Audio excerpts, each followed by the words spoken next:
Bien sûr, de crypto, les infos crypto pour ceux qui n'ont pas le temps. Alerte, toutes les cryptos sont des stablecoins. Et oui, les gars, évidemment, on est dimanche, on s'ennuie à mourir. Il se passe pas grand chose sur les marchés. J'ai quand même quelques trucs importants à vous montrer, notamment en weekly, notamment avec ce qui va se passer cette semaine. Restez branchés, même si ce sera une courte vidéo. Donc le BTC, il n'a pas bougé. On est à 29 300 $, plus 0, moins 0%. Bref, rien du tout. Ethereum qui pousse un tout petit 0,2%. On va en parler aussi aujourd'hui. Vous savez que je suis toujours en position dessus. XRP qui est le seul qui est en forme là dans ce top 4. Il est à plus 2%. Ce matin. Il prend un peu ses distances sur le BNB, qui reste tout de même pas trop loin hein, quand même. Crypto Klebar qui prend 3% ce matin, ADA 2%. On a LTC, le grand gagnant, qui prend 4%. Shiba, avec l'arrivée des news du côté de Shibarium, qui prend 3,6%. Uni, 5%. Le reste de la map, donc il se passe quand même quelques trucs. On a quand même Ton qui dévisse de 8%. Il y a peut-être une petite news, mais elle m'a échappé. Les gars, le weekly, obligé de vous parler du weekly, puisqu'il se passe quand même pas mal de choses. On a une semaine quand même qui était assez dégueulasse, assez rouge pour le coup. On le voit bien juste ici, hein. C'est on a 2 semaines d'affilée de baisse. C'est arrivé une seule fois qu'on n'est plus de 2 semaines d'affilée, c'était juste là, regardez.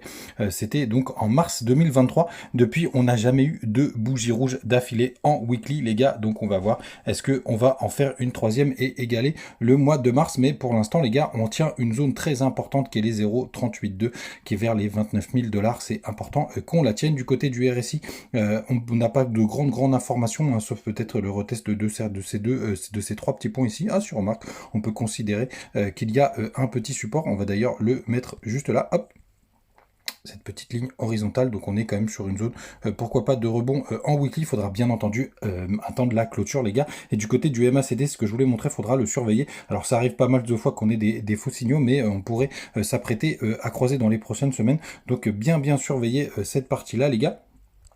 Parce que bah écoutez, c'est quand même un signal bearish si jamais on vient croiser MACD. Mais attention les gars, on a pas mal de faux signaux en weekly ces derniers temps, et ça arrive très souvent quand on est sur une phase de latéralisation, notamment avant un bull run. Ça me rappelle vraiment ce qui s'est passé en 2018. Je voulais vous montrer quand même Ichimoku, si j'arrive à le sortir. Et donc ce nuage Ichimoku qui est quand même assez intéressant, hein, vous le savez, on a été rejeté par le haut du nuage, et le premier support, il est vers les 28 300 $. Je pense que ce sera une zone assez importante si jamais on doit retracer. Et souvenez-vous, c'est aussi la zone, on a les hop, c'est les 0,5 de retracement, donc une zone vraiment importante. C'est le prochain support si jamais on venait perdre les 0,382. Ayez-le en tête. Du côté juste des autres news cette semaine, je voulais partager du côté de Twitter. C'est surtout qu'on a les earnings du côté, donc les résultats des entreprises du côté de Coinbase ce jeudi 3 août. Donc attention, ça peut être un événement de volatilité, d'autant plus qu'il y a Apple le même jour, donc assez important les gars. Donc attention à jeudi. Et surtout cette courbe long terme sur la volatilité là qui était partagée par Crypto Rover. En général, c'est pas des gens que je suis très près parce qu'ils sont tellement suivis qu'en général leurs calls sont un petit peu pourris et même dangereux, puisque ça crée pas mal de liquidité. Mais regardez, ça faisait très longtemps qu'on avait eu si peu de volatilité. La dernière fois, ça a permis de déclencher le bull run, c'était il y a quand même quelques années désormais. Donc j'ai trouvé ça quand même assez intéressant. C'est vrai qu'on se rapproche d'une volatilité extrême. Alors vous voyez, ça veut pas dire qu'on va pumper, mais peut-être que même tout simplement on devrait encore latéraliser un petit peu. Vous connaissez les targets aussi, hein, c'est les 36 000 $ pour moi si jamais on arrive à percer les 32 000 $. Ethereum qui est mon grand chouchou du moment, vous le savez, et j'adore moi quand on vient tester ces trendlines qui sont assez propres. Je l'ai réajusté tout simplement parce que pour moi ici c'était un petit fake out, et on le voit bien sur le cours. Les puristes vous diront on peut pas couper une bougie, mais pour le coup, pour moi, elle est vraiment très bonne, surtout qu'on vient encore rebondir ce matin. Vous savez que je suis toujours dessus. On va voir vraiment ce que ça va donner. Mais j'attends un peu plus de lui pour le moment. Il me donne pas raison. On s'ennuie un petit peu. N'hésitez pas à nous rejoindre sur le Telegram. On partage comme d'hab pas mal de nouvelles choses, hein. Pour le coup, on est plutôt boule d'ailleurs en ce moment. On va voir bien évidemment ce que ça va donner. Les liquidations restent toujours les mêmes. On les a partagées ce matin à 10 h. On a quand même un gros pic vers les 30 100 $. Ce serait la première target si on a un rebond, et si on vient casser les 31 000 $, qui est une grosse zone de résistance pour le coup. Vous le savez, c'est les 36 000. Voilà les gars, toujours pas de blabla interminable. Allez, je vais quand même aller voir le long short ratio du côté d'Ethereum.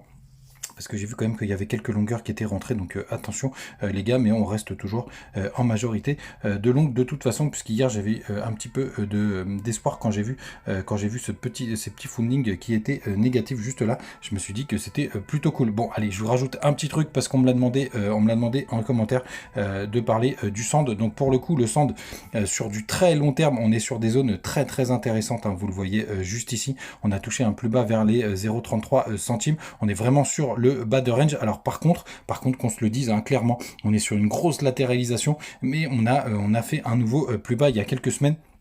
Et ça, c'est pas forcément encourageant. C'était au mois de juin pour le coup. Donc pour l'instant, il est totalement baissier. Et la réintégration même est quand même assez molle. Mais pour le coup, il y a quand même une réintégration puisque on y fallait recasser juste, hop, aller récupérer ce petit point qu'on avait juste là, donc vers les 0,39. On est dessus. Donc pour ceux qui croient au projet, effectivement, sur du long terme, ça reste quand même quelque chose d'assez sympathique. Moi, bien évidemment, que j'ai un peu de sand. C'est un projet français, c'est un projet autour du métaverse. Donc il faut absolument croire au métaverse. Si vous voulez rentrer dedans. Est-ce que la narrative IA va pas casser un peu tout ça? Eh bien, on verra bien, les gars.